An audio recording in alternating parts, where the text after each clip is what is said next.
Bonjour, Ludovic Leclerc, votre analyste pour Budget Investor. Voici la mise à jour en vidéo de mon avis concernant l'or.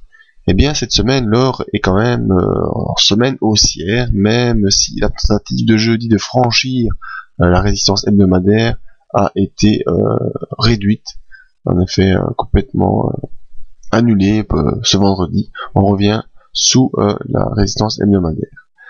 Malgré tout, chaque fois que le cours est revenu sur sa M20, il a pu repartir. On voit ici les mouvements en direction de la M20, on repart, et un mouvement saccadé. Ici, c'est depuis la mi-septembre, c'est plutôt une matérialisation qui tend de se dégager vers le haut, mais pas de confirmation.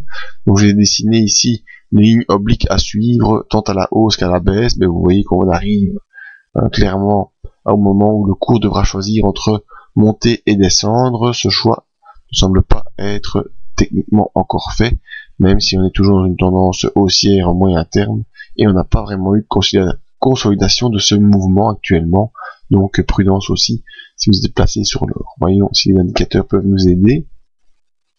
Alors le MACD est clairement en divergence baissière, en effet le MACD est baissier alors que le cours lui poursuit sa montée. Danger donc. Le RSI également en diminution, toujours en phase d'accélération haussière, mais en diminution.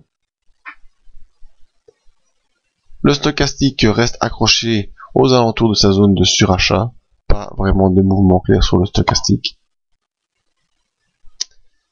Ce qui est plus intéressant, c'est le BV. Pourquoi? Parce que on voit que malgré ici qu'il y a eu des mouvements d'achat-vente qui se sont annulés, on voit quand même que ici on a eu un beau pic qui s'est fait lors du franchissement de la résistance hebdomadaire des 1790, et on voit que le mouvement sur l'OBV, clairement c'est un mouvement de hausse, donc les gens veulent acheter du pétrole, il n'y a personne qui vend.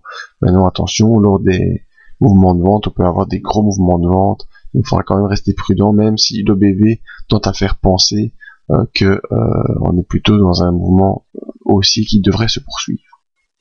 Donc attendons, encore une fois, pour cette analyse en vidéo, il me semble que j'ai dit ça à toutes les vidéos que j'ai fait ce soir, attendre une confirmation dès lundi, un franchissement des 1801, c'est-à-dire de la bande de Bollinger supérieure, serait vraiment une très belle indication pour la poursuite d'un mouvement qui s'accélère. Maintenant, restons attentifs à la M20 qui est proche à 1768. Si le cours vient à clôturer sous cette M20 alors que ce n'est plus arrivé depuis la mi-août, ce sera un mauvais signal pour une poursuite de mouvement haussier sans une consolidation plus franche, peut-être en direction de la M50.